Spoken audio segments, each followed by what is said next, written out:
जम्मू कश्मीर में तीसरे और आखिरी चरण में जबरदस्त वोटिंग हुई है।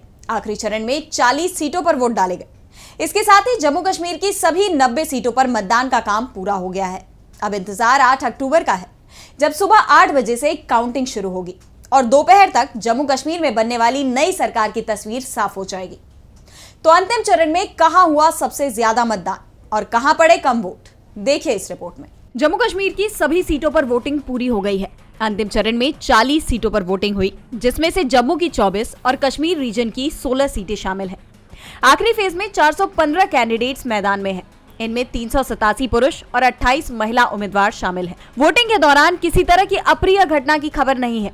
इस बीच पीडीपी चीफ महबूबा मुफ्ती ने कई बूथों पर मतदान की गति को धीमा कराने का आरोप बीजेपी पर लगाया। पार्टी के मोहित भान ने आरोप लगाया है कि कुपवाड़ा के हटमुल्ला पोलिंग स्टेशन पर धीमी वोटिंग कराई जा रही है।